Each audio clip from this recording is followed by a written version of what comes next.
Welcome back to the GSTL. Life has been chosen as the next player for StarTale, pulling out the heaviest gun in the arsenal for a ZVZ. Yeah, a really great choice here. Originally, the idea was to send out Bomber in case Avenge would lose to DRG.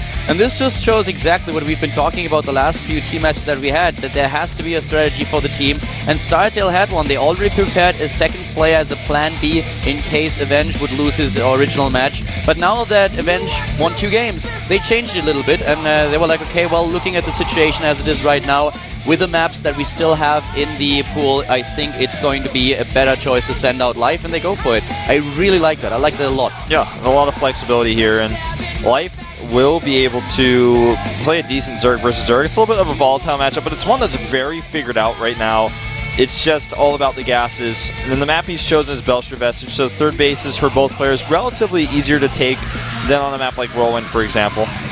Yeah, it's going to be a great match. We have our first Zerg versus Zerg of the day here, and especially with Life being in it, it's going to be great. In the GSL, in the individual league, he is already out. He is now in the 3rd round of Code A. And this is going to be pretty cool because Life was not really too happy with him losing to Parting in the second match, and he said like, okay, well, this doesn't go as well as I wanted it to be, so now he wants to prove himself, of course, also in the team league and come through for his team. Great opportunity for him. This is a great opportunity for him, absolutely, indeed. He gets to come out now no matter what and show his stuff. Yep. And he's been playing a very different matchup than the matchup he played in that Code S group. But still, if he wins here, I don't think we'll see another ZVZ. It'll probably be a completely different matchup, so he can prove himself there as well. Zerg versus Zerg is a matchup that's dominated by sometimes some early aggression, but then it's all about who can get more of those gases up. And then when the Mulas start coming out, how much to get gas of your opponent can you deny? How many times can you force a cancel on his third base with your Zerglings? Yeah, transitions out of the Mutalist versus Mutalist play are very difficult to pull off, and a few Zerg players have been able in the past to make that happen while going into Infestors, but you always have to get that one lucky money fungal where you can tag out your opponent. That was something that Violet has been able to do against Linux in the past. We've seen it also in other tournaments. Every now and then it works really well, but usually once you fall behind in the Mutalist count, you lose your edge on the game. Your opponent will gain map control and then run with this advantage. So a very difficult matchup to play. One small mistake can decide the entire game, and we are going to find out if we will see the Mutalist versus Mutal play or if one of those players will go for an aggressive opening. Yeah, definitely going to be possible. You know, on a map like this, that 10-pull opening into Baneling is really, really strong as well. We've seen players do this even very recently in Code S, so this type of strategy is something that you have to be wary about. And best of 1, which is the way this matchup is going to be played in the Team League, of course, you probably won't go hatch first on 2-player map. Somebody may risk it, but, you know, it's pretty brave to do something like that. I really love, though, that we have this matchup now. Naxxo has already proven in the last game that he is able to give a few points to his team, and MVP, they really need not only one win, but they need a few more. And them sending out Naxxo as the 3rd player really shows a lot of confidence and in the player itself and his abilities. The MVP coach would never have done it if he wasn't sure that Naxxo could not only take down Avenge, but also a few additional players. And you could see that on screen earlier. He was always talking to Killer. Killer being a bit of a player coach here too. So both of them trying to find out what is the best strategy and what is the best way to handle the 3rd and 4th player. So this is getting very tense. Yeah, definitely getting tense. And I really like the choice to send out Naxxo, aka Monster, here too, because it really shows that the MVP coach is able to send a player out who's really not done anything individually for a really long time, saying, yeah, I know you've been trying really hard to qualify, I know you've been trying to get back into Code A and then go eventually into Code S, but you've been having some troubles. At the same time, I know you're a player who I can give you a strategy, I can give you a plan, I can put you out there, and you're going to come through for me no matter what. And consistently, Naxxo has been able to do that. So it's really impressive to have a coach who's willing to send out that rookie guy. I mean, he's not a rookie, that's not the right word to use here, but kind of one of your B-teamers, one of your players who's not really in Code S, and say, you know what, I know we're down here, but I know you're the guy I can count on right now. I'm going to put you out, and he came through. And he's traditionally strong against Protoss. That's something that we touched upon earlier when we mentioned his record against MC, for example, who's definitely a lot more of a high-profile player than Naxxo is, but Naxxo doing really good against Protoss. Now he's up in a Zerg versus Zerg and against Life of all people. And this is just StarTale really showing their guns and showing like, okay, well, we want to win this, and we are not taking you guys lightly, even though we are ahead in the series now. Yeah, absolutely so. And, you know, Life definitely a player who could, if he wins this matchup, the volatile one, give a really, really big problem to MVP. They might not be able to deal with him. I'm sure they've got somebody planned to fight this guy, but I wonder who that's going to be. Yeah. You know, I don't think it's going to be Sniper, but, you know, it could be, and then it's ZVZ again. Yeah. They definitely started thinking about the last player once that they saw that Life was coming out as the next player. They have to take into consideration what happens when Naxo, or if Naxo is not able to win the next match. So they are thinking about what they're going to do right now, talking about which map would be best to approach Life on if it goes to the last player for Team MVP. And it's definitely one of the most difficult choices that you have, especially when when a player like DRG is already out. Which race do you go for? Which map do you want to pick? And what kind of strategy are you going to play here? Will you really head into that ZVZ with Sniper? Do you send out another Protoss player, like, for example, Vampire, who already got an all-kill this season? So a lot of tough choices to make for the MVP. For me, I think Vampire would probably be the last player, just considering that Sniper has not been looking as strong as he has in the past, and you don't want to play that ZVZ. You want to send out a Protoss player who's good against Zerg, against Life. We could see a Terran, but the problem really is that Life is also so good against Terran, and he just mentioned a few days ago on Twitter that he feels that his TVZ has so much improved after he was out of Code S already. Yeah. So that would be a scary matchup for any Terran player, and not this many left on the roster of MVP. Completely agree. To me, it's like it's all pointing towards Vampire, especially now that we've got Life out here. It's like it's just got to be Vampire for me. No Terrans, especially like you said, he's doing better against the Terran players. Also, he's looked decent against them in the past anyways. So he's one of those guys who doesn't really struggle with Widow Mines like some of the other Zerg players has. He splits his Zerglings well. And using a Pross player I think would be the right choice. I don't know why we haven't actually gotten into our game just yet. Players' Life is not in the lobby yet. That's why. Yeah, so I actually think that if I would rather go for another Zerg versus Zerg if Life takes the game against Naxo than any other matchup. The guy is just too good in everything else. So apparently there's a little bit of a technical problem in the booth of Life. I'm not quite sure what's going on with this PC, but as soon as that problem is fixed, we are of course jumping into the game. Not quite sure what's going on, but with the GOM Wizard being there, it looked a little bit like the PC is having some issues. Worst case scenario is they shift over to the booth at the... Well, we have basically 4 booths set up. So there are 2 big booths down at the studio, and you can put in several walls to as a divide, so that you have 2 booths for each team at the GSTL, and there's space for I think up to 5 players in the booth. And basically the way it's set up back there is obviously you're supposed to have one player on each side, but if there's an emergency situation, obviously they can still soundproof it and everything fine for them to play next to each other as it is in Code S. If you want to see a quick tour through the studio, I recorded a video recently and uploaded it to YouTube. I think if you search for GOMTV and Gangnam and Studio, or at least Caldo.tv, one of those keywords, you will be able to find the video. It's up on YouTube, and it's just a quick tour showing you everything here in the studio, showing you the backstage area and also the booths itself, how they are designed and what exactly the players, how much space they have and what kind of environment they find themselves in there. If you're curious, we have a little bit of a downtime here, so might as well. Yeah, if you're looking for anything else to do during the downtime, you can follow the two of us on Twitter. I am at ProxyWolf. He is at Kaldor, of course, spelled Khaldor. Just in case you can't spell Kaldor for some reason. Because sometimes when you say I'm at Kaldor with a KH, I imagine there's one guy out of 1,000 who types in at Kaldor, and then he puts with a KH at the end of your Twitter ID. He's trying to find at Kaldor's age. He's I don't know, I can't find that Twitter ID at Kaldor with a KH. Where is that? Not that complicated. But now people know how to spell your ID 100%. Yeah. Also, we had a really interesting match yesterday where we had Zubu up against Team LGIM, and I recorded an interview with Violet, who was playing in that series. So if you want to know his thoughts about not only his own games, but the entire team performance in the GSTL yesterday, you can look up that interview too. There was a thread on Reddit. It's also on YouTube on the channel Caldo.tv. It's the last video up there.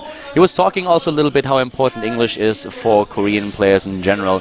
And of course, not only for the players, but English in general in our globalization, global world is really important. But for a Korean player, it's just so important to market yourself and to get some value for your name there. I completely agree. I mean, this is the global StarCraft League team league, and there's a lot of players from all over the world joining up with Korean teams. Korean players go to foreign events, participating in other WCS tournaments worldwide, And to be able to speak English, which is the universal language of the world, is really important. And that's why we commentate this to you right now in English. To talk a little bit about this, apparently we have a little bit more time here. So one of the things that is like the most important thing is marketability. A lot of the Korean players and also the teams, especially when we just came into StarCraft, we're still under the assumption that it's most important to get your wins out there.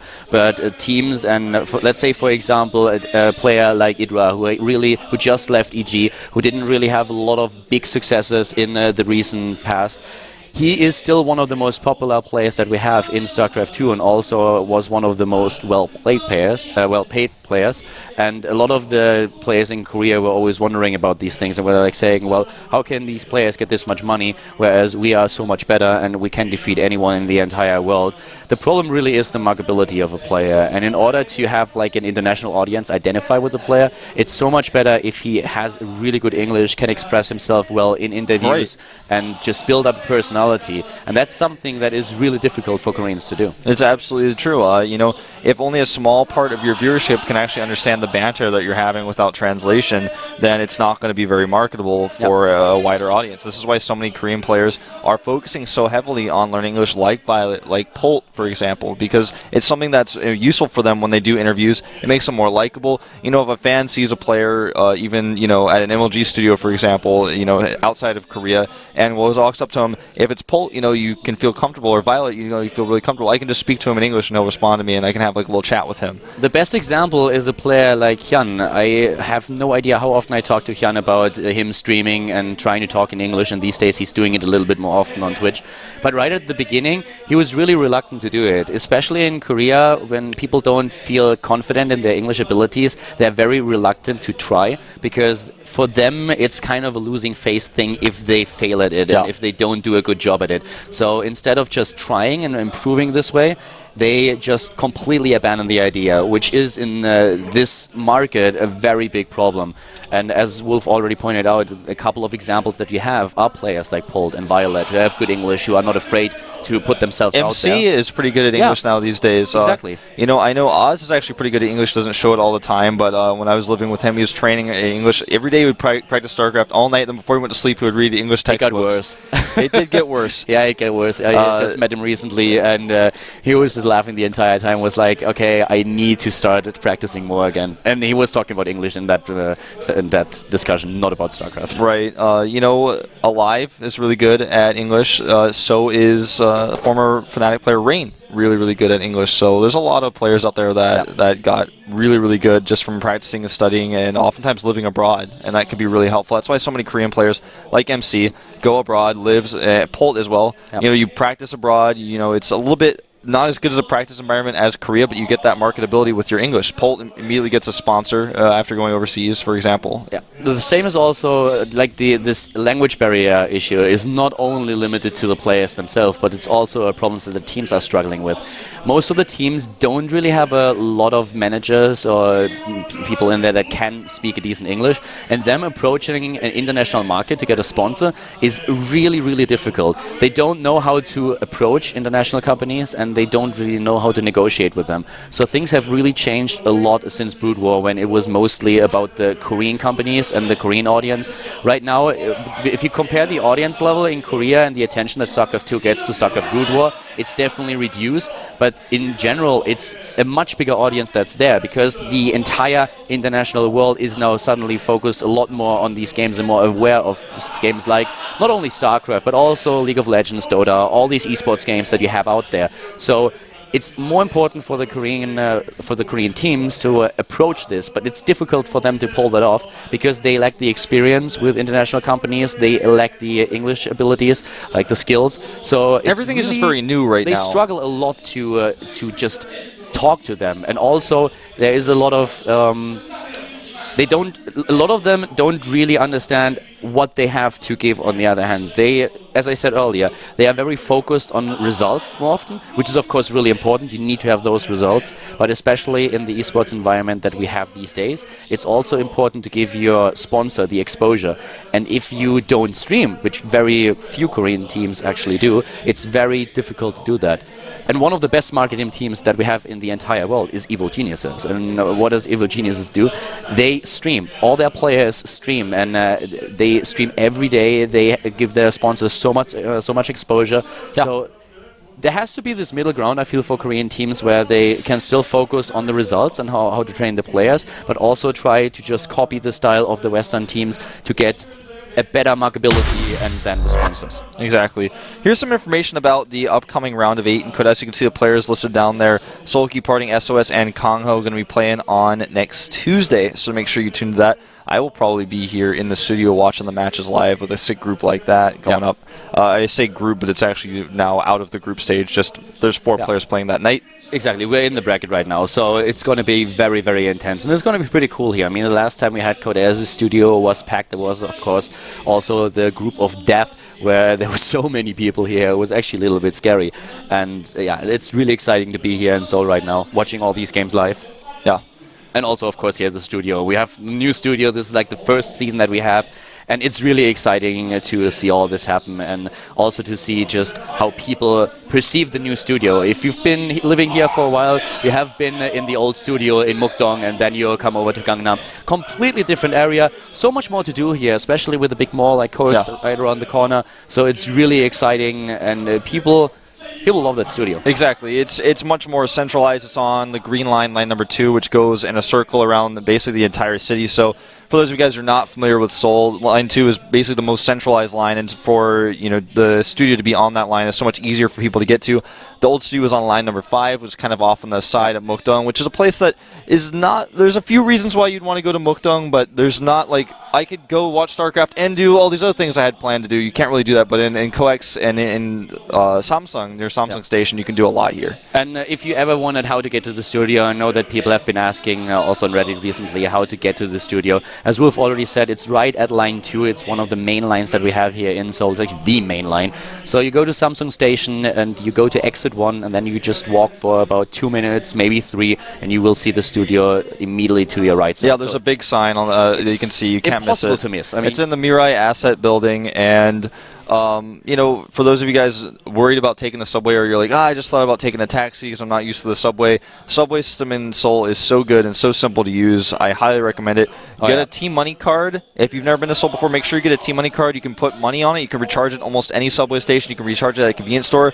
Then you can use it in a taxi. You can use it at the convenience store to buy, a small snack. You can also use it on the subway. Very useful, very versatile card. You can buy a bunch of one-way tickets, but you don't save money. It's a little bit less convenient. You're constantly having to throw the card away. It's just not as convenient. That's something that Scarlett did the entire time. The last time when she was playing at the studio, I went and got some Mexican food with her, and when we went back to the subway, I realized that she was still trying to get those single tickets, and I was like, what are you doing? She's like, well, I need to get a ticket. And so I explained to her how that works with the money cards, and we got one for her. They're really cheap, and she's apparently using the subway a lot more often these days, and just trying to get around in Seoul a little bit better. It's also, of course, easier when you want to have some international food, because a lot of the more rural areas don't really have a lot of international restaurants here. Yeah. It's really important to have that T-Money card for example, if you like to budget your money, you can put like $100 on it, and then you can use that for only travel, and you can use it for your tax. You can really keep track of how much money you're spending on traveling that way. Sometimes if you run out of cash and you're at a kimbap place, for example, they might have a T-Money scanner there, but they don't take cards for whatever reason. So then you can use your T-Money card there. It's just extremely useful. I mean, I'm giving a tip out there to people visit, because people email me, tweet at me, and post on Reddit every day, like, what are some of the things I need if I come to Korea? What are some good things to know? And T-Money card. There's a lot of stuff online that you can look up, and the two of us definitely try to share as much as possible. I know that you are uploading a lot of pictures, especially on your Instagram. Yeah. And if you guys want to follow me on Instagram, you can follow me at ProxyWolf. I upload usually a picture about once every 2 days or so. Well, right now what's going to happen is they are trying to get everything done with LiveSpruce. So the problem was a little bit bigger than they originally thought. They tried to solve the entire issue, but I think they actually now have to swap this PC. This is why it's taking a little bit longer. But that gives us a little bit of time to just talk about all these things. So first of all, of course, what we already touched upon is a bit of the struggle of Koreans when it comes down to talking in English and get their name out there. But the same is also true when you think about the exposure that they get. This is one of the problems that a lot of Koreans were talking about when the WCS system was established, because for them If you think about it, it's basically the GSL where they can shine. Yeah. If you live in Korea as a player, you only have very few tournaments where you can put your name out there. Most of the tournaments where you can participate are online. And just think about how many tournaments do we actually have that are online, that are based in Korea, where you always play on the Korean server. It's like maybe one or two, and very only small few. ones. Yeah. Then Tiny. if you want to play on North America, you can do that in the online tournaments. You still will have to deal with lag. And playing usually at 4 or 5 o'clock in the morning. Exactly. And then you might have the idea, okay, well, I can play in Europe, but you have no idea about the lag that sometimes occurs when you play on a European server. It's crazy. It always blew my mind when I saw players like Pold or Hyun, for example, just play on the European server and actually win tournaments. Yeah, with crazy micro strategies oftentimes Exactly. too, like 11-11 proxy barracks. It's like, It depends whoa. a little bit on the time of the day, but a few times when I tried to play on the European server, I was just trying to do something, and it was like someone else was controlling my units. Nothing worked, like not at all. Yeah. So that's a huge problem that they have. So for them, it's all about the Code A qualifier, playing in that tournament, getting into Code A, and then finally getting the FaceTime on TV, which is, of course, on the one hand, it's something that is a bit difficult to handle because you're on camera, there's so much added pressure, and it might just put you in a position where you can't play on the normal level that you do. But you need that exposure for the reasons that we mentioned earlier. Yeah, I mean, basically, you as an amateur who's teamless as a player, you have two opportunities. One of them is going into Code A qualifiers and getting straight into Code A and having that opportunity. Well, I should say there's three. The other one is playing extremely well on Battle.net and getting noticed by someone on ladder, them having a chat with you and being like, would you like to practice with our team or our clan? The third way is going to Courage and trying to get a pro gaming license, so then a Kespa team can look at you and look at your stats and have some practice games with you offline, and then be like, oh, okay, you know what, we'd like to invite you to our house, maybe play some games with us there and see if we'd like to invite you to our team. But, you know, Code A qualifiers is usually like the easiest and well, it's the easiest way of those three to get noticed and get that instant exposure. Because the GSL is the individual league that's broadcasted the most often. It's the most prestigious, and I can't come up with the name. I'm really, it just slipped my mind. But we had one player in this season in particular that went all the way to Code A, or at least to the finals, and it was a lesser-known player. It was Sora, I think, was the idea. Not Sol. It's not to confuse with Sola, but there was an actual player called Sora. I think it was. It was actually two players, but I remember I was standing right next to them when there was an interview going, and they were asking him a bit, okay, what's going on right now with you? So what will you do? And he mentioned that several teams have been approaching him at the qualifier when they realized that he was doing so well and trying to get him to play a few test games. Yeah.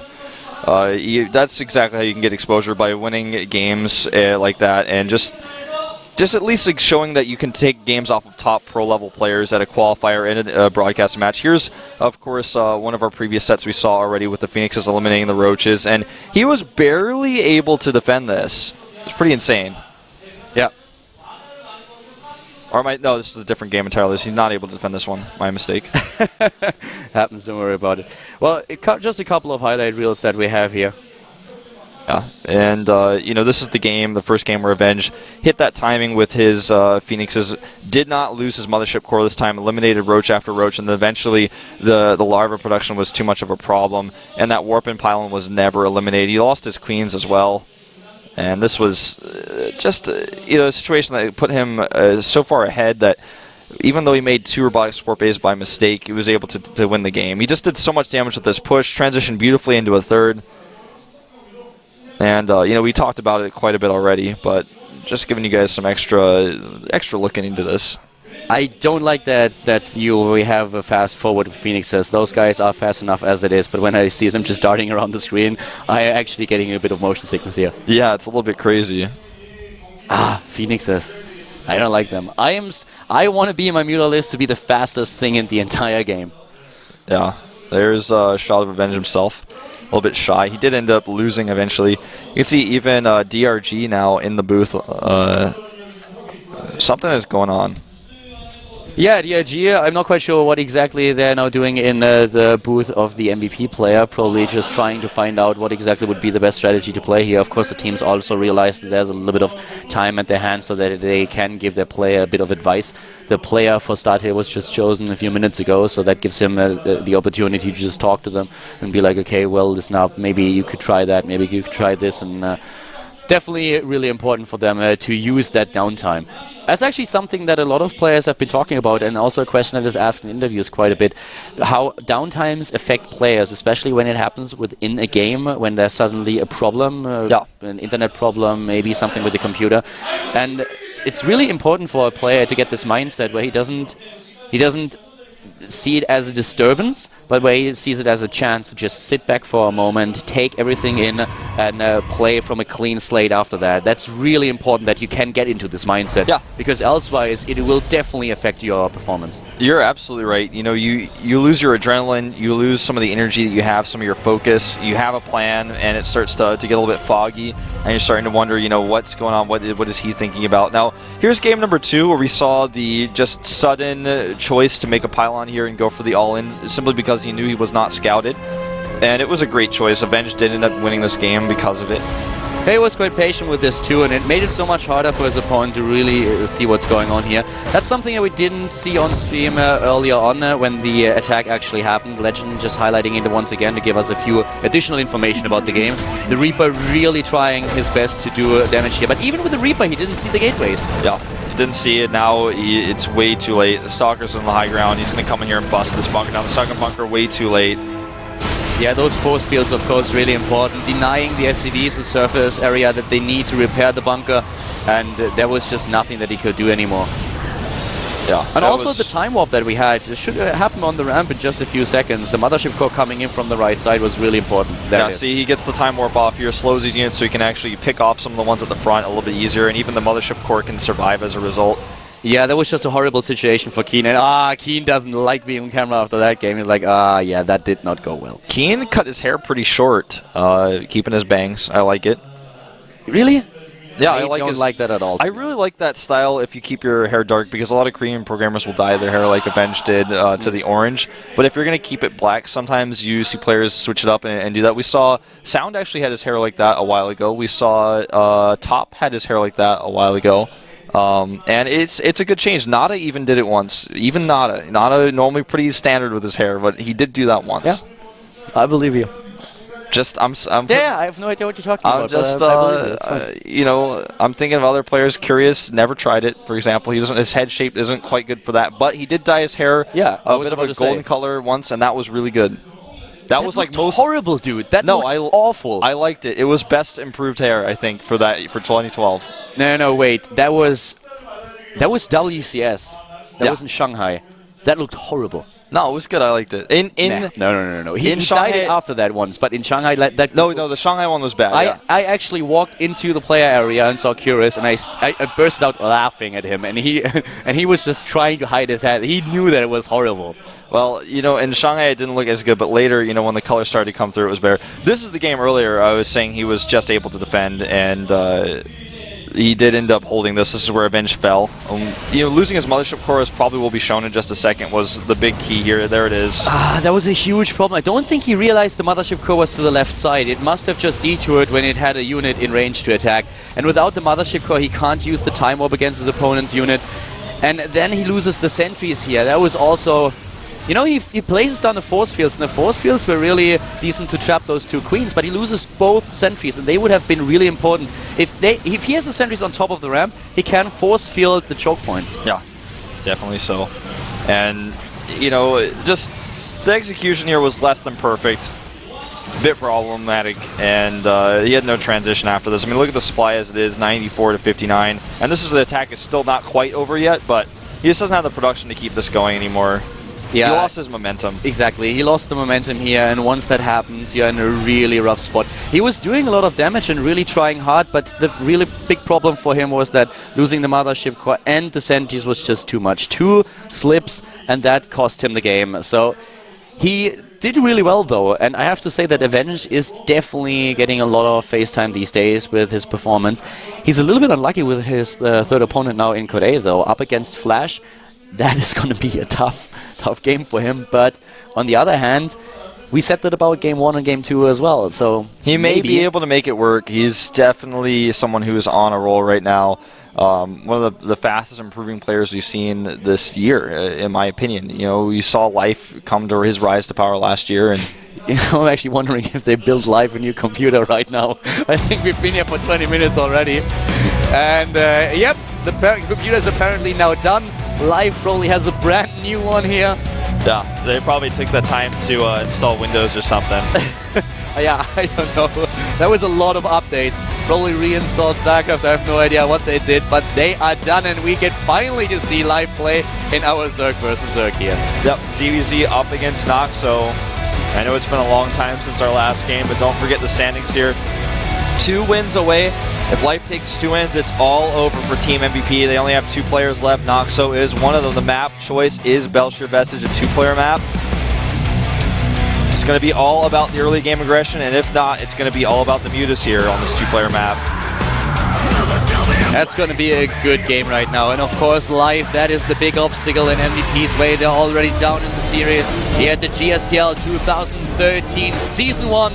Called Wolf.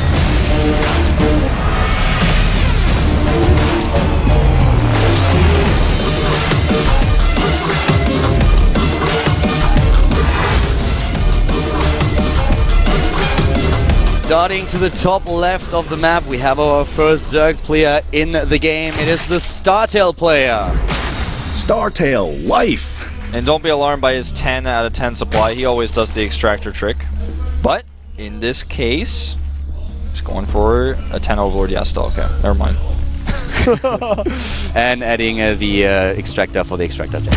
Bottom right of the map, we have his opponent. After beating the first player for StarTale, after beating Avenge, he's now up against Life. It is, of course, MVP Noxo. So no early pools just yet. And probably we're going to see pool first from both players. If they both go hatch first, or if even one of them goes hatch first, it's a little bit risky in this matchup for a 1v best of 1. Noxo really has a mountain to climb here. Up against Live, this is going to be very tough, but it's a Zerg versus Zerg, so one moment of inattentiveness will cause the downfall of Life, maybe. Yeah, Noxo goes hatch first against the pool and gas opening of Life. But you can really see that Life with pool and gas here can be very aggressive. Getting the gas this early in the game will enable him to get his speed out so fast, and then he controls the map. He's really a little bit... he doesn't go for a greedy opening here, but with this star that he plays, he can also get a Baneling Nest and put on a lot of aggression against Noxo. So this is really a match where Noxo will be the one defending. Yeah. He's going to have the much later speed, as you can see by his extractor timing here. He's already starting about 30 gas behind his opponent. But he has the earlier expansion, of course, with this hatch first play, so that gives him a little bit of an edge if he can defend here. We now have the gas at 56, needs to wait a little bit longer until he can start with the speed upgrade. Queen is out for Life a little bit earlier in this series then, of course, because of his earlier pull, so he can go for the injects a bit faster. Scouting-wise, there's not a lot going on, but keep in mind that if the Overlord here gets too cheeky with the early Queen, the Overlord might go down. Yeah, very true. Both players do see the early hatcheries. Is obviously known to Life that his opponent went hatch first, and therefore his hatchery is ahead. But he also knows that he has that speed advantage as a result, so he's going to be able to use that to try to get some scouting information of when the lair is starting, if there's any Roach Warren or Baneling Nest going down. And Noxo saw with his Overlord the timing for the second hatch, and he realizes, of course, that there is a pool before the expansion, and the Overlord immediately retreats. He knows that if he moves in too far into the main base, the Overlord will go down, and that's something that you just can't afford in the early game. Yeah, definitely not. This is, you know, a really even game opening up. There's little advantages that both players have over each other. You can see even the first few lings popping out just in time to defend here. Wow, really nice micro by Noxo getting the better trade here, but he needs to be careful that second ling. That was really close. Both of them with nice ling micro here so far. Noxo being the player who goes into the Baneling Nest first. So far, the only thing that Life goes for is his... He doesn't even mine gas anymore. He's going straight into speed here, and a lot of Zerglings. Yeah, that Queen does pick off one of the lings here, and he wants to deny the vision here. Nice micro there by Life, gets the second ling to trade okay. But this is going to be tough for Life to make work because of the Baneling Nest. It's all about how many Banelings he makes. It's really smart by Noxo to go into such an early Baneling Nest, so he can defend very well, and of course the Overlord spots the Zerglings moving out. Immediately a Spine Crawler is being accompanied by 2 Queens for the block, and this is going to be very dangerous for Life. He needs to be careful. Those Banelings, they will be ready. Yeah, but you know he's going in so fast here. He knows he has that speed advantage. The Banelings will be ready, but if he can split against the first 3, he might be okay here. He goes for the Queen immediately, but here's the Banes! Banes are here already, and this is all about Micro, but you can see that Life is struggling already. One of the Banelings is down for Naxo, but he took down quite a few Zerglings, and now drones are being the first target of the StarTale player. Yeah, looks like he's going to get, I think, just one there. That was very well defended by Naxo. He did not lose too much here, and he has his own speed now up and running. Yeah, this was really, really well done by Naxo. He scouted it. He went for the fast Baneling Nest, knowing his opponent would have speed first. Now he's going for a little bit of counter pressure. He may be able to snipe the Queen. He's there. He's going to get back first for sure. I think he can snipe that Queen. There's no Banelings yet, but he goes for the attack instead. Goes for the Banelings. Life is adding a Baneling Nest on his own. The game in terms of Harvesters is very even right now. Life takes down the first Baneling, morphing the second one, and also the third. Just barely. Doing a really good job here with his defense, buying himself a little bit of time. Yeah, I think going for the Queen might have been the better choice, but he wasn't sure what he would be facing at the natural, and you know, he decided to go for the Baneling attack instead. Did not work out. Naxo losing quite a lot of Zerglings in this attack. He was fighting, and now he finds himself a little bit ahead of supply after all, because he droned up faster than his opponent, and he's getting additional Zerglings now out. He doesn't have a single Zergling on the map, so he needs to get at least a few to defend here. He does have some Banelings at home as well, but again, if Life splits well against those Banelings, he can kind of ignore them. One Baneling already gone.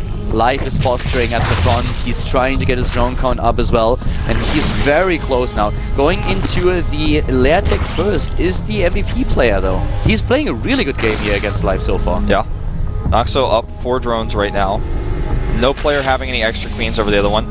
The lair being really ahead, as mentioned, is going to be a problem for Life because he just is going to have such a later Mutalisk come. Plus, he's late on the extractors. Life is going full aggression here. Yeah. He's not going into lair because he wants to really take this down early. He's getting so many lings right now. If Naxo holds, he will have such a huge lead in the game that it's nearly impossible for Life to come back. But it's all about the defense of Naxo now. Yeah, and he just made 10 drones right now, Kelder. He has the extractors, so he can use that extra gas for Banelings. He also has an additional Spine Crawler now, and we have him with 4 Banelings. It's all about how he uses those Banelings. Yeah, and he can make so many more of those. He has nearly 600 gas now. He starts Aspire first. Spire is already on the way, but he still has the resource that he needs for a few additional Banelings, and that's what he needs to fight here. He sees the units stream across the map, and here come additional 9 Banelings. Life is basically all in with this. Yeah, he's so all in right now. He's making, right now, 18 Banelings versus 11, so Naxo not holding back with his defensive Banelings. Gets some good aggressive Baneling hits here. He's trying to scout and get some good hits. One hit is kind of wasted. The second one is as well. That was a bit sloppy there, but he still has so much more to defend, plus the spines. Life with 17, 18 Banelings, but here come the Banelings for Naxo. Awesome hits! No split by Life at all there. Oh my god, this is basically it. So many Banelings down, and Naxo still has a few to defend against the Zerglings. Life is trying to catch up in tech, going into lair when the Spire is nearly completed. He is so far behind in the game. Insanely far behind right now, and still trying to deal with these Banelings of Naxo, which now come out to meet the rest of the Zerglings. Some good splitting here by Life. Oh, good Baneling hit here for Life, but still, is that really enough? The Mutalisks, we will have Mutalisks in just a few seconds. He can make 8 Mutalisks. He starts with 6. He's supply blocked. Gets that extra queen. He starts the Overlord now. He's trying to take down those few Banelings before they are done, and he's able to pull that off. Naxo with such a great defense. He sees what's coming. He has his extra Spine Crawler up, goes for the Banelings. Such a safe and smart play. Yeah, this is... You know, Life is really trying to hang on by a thread here, but once those Mutas get out, he's going to lose every single Overlord, which, by the way, he has not stopped rallying. So they're now just now turning around. He's going to lose so much. He starts a Roach Warren and +1. Yeah, this is him really trying. He knows that he can never catch up. He knows exactly that this is not a game where he can catch up. This is...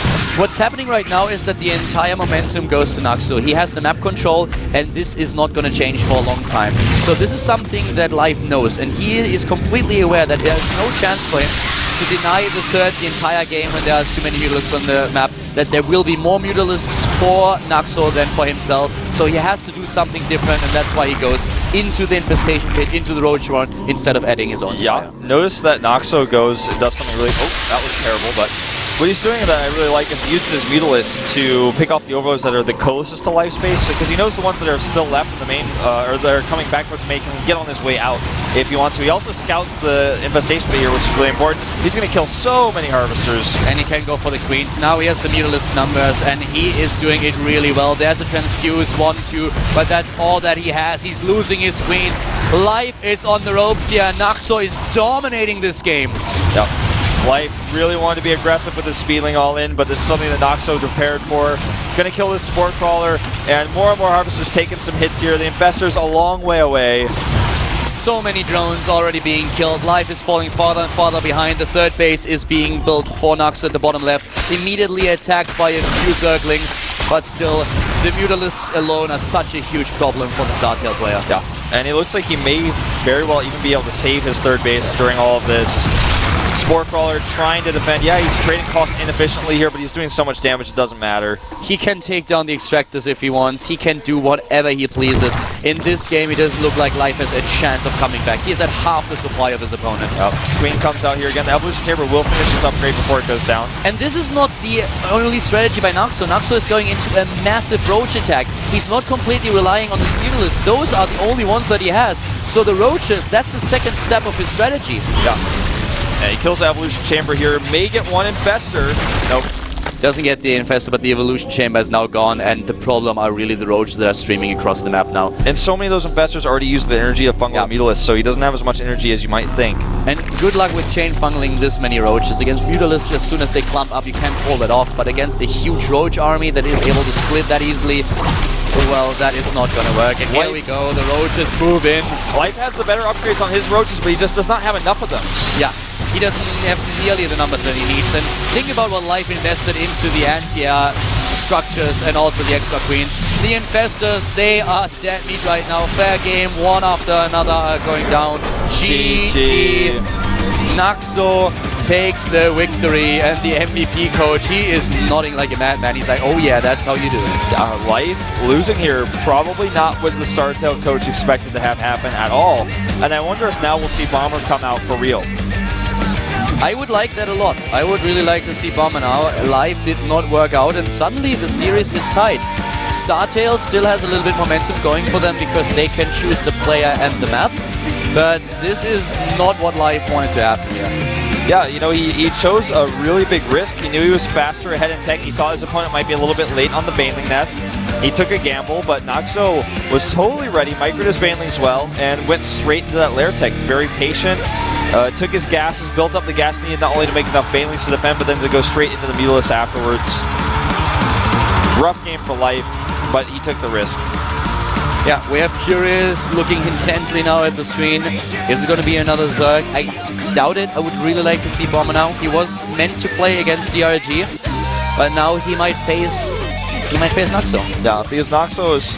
Before he was just, okay, well, he took out Avenge. That's annoying, but we'll get rid of him with Life. Now he's a problem. He took out the best player in the world, Life, and now he's going to not be an easy opponent to take out with a Zerg. As we've seen already, he's decent in Zerg versus Zerg defense. He knows how to play the Mutalisk style. But do you want to send a Terran out against this guy like you originally planned to send out against a different Zerg? Could work. The same build. Depends on what maps he has as well, because Bomber might have been thinking about a certain map that now is not available to him anymore. Exactly. Bomber was originally planned to come out if Avenge loses against DRG, so he might have thought, okay, I will pick this map in particular. The map might already be gone, so if he now comes out against Naxo, then he might have to change his strategy a little bit, and that is, of course, also going to affect his play. So the choice for the StarTale team is an important one now. They were looking really strong with the 2-0 lead in the series, but now they find themselves tied with MVP. And what are they going to do? Bomber. It is Bomber. Plans to come out against DRG. Finds himself up against Naxo. Naxo looking like, you know, he's not too stressed about it. It's almost as if he's expecting this. This is going to be a good one. I love watching Bomber play. Great player. And he's one of the pillars of the StarTale team, always practicing with all of the players for the matches in Code A, in Code S. He's really putting in the hours. Just one of those guys that never stops. He's always there for his team. Yeah, he's kind of like one of the icons for StarTale. When you think of StarTale, oftentimes Bomber's face just comes to mind. He's one of the players who's been their most successful from the beginning. Yeah, life has kind of overshadowed him as far as individual league results go these days, but Bomber is somebody that you will never forget. His mules, his original performances, his all kills in the first team league matches that we had. Yeah, and also his fails in the past. Yeah. The one GSTL final in Las Vegas where they were meeting the Prime team and Bomber with the premature mules, mana mules against Marine King and then losing the game. Yeah, we will all remember that. Bomber is such a personality. Yeah, he's a great player and a really, really good guy. Star Station is the map that he chose against Naxo. Terran versus Zerg, the first one of the day. Yeah, a little bit of an odd map for a Terran to choose. It's very big. Third base is not as comfortable to take, but it's also a really good map for once you do secure your third base to rally units across the map. Constant pressure with Widow Mines and Bio. Naxo doing very well though, and you have to be careful against a player like Naxo. He's shown it already today. But as you said, we don't mind. Bio is a very strong strategy. It's something that Bomber is most likely relying upon. Yeah, definitely the most popular unit composition in this matchup these days. But Zergs are getting a lot better dealing with it, especially the splits that we have with the Zerglings. Trying to trigger the cooldown of the Widow Mines is something that a lot of Zergs have nearly perfected, trying to do it as well as they can. Another thing that we don't see all that often is Terran players trying to counter that by hotkeying the Widow Mines in particular and changing targets until the main bulk of the Zerglings moves in.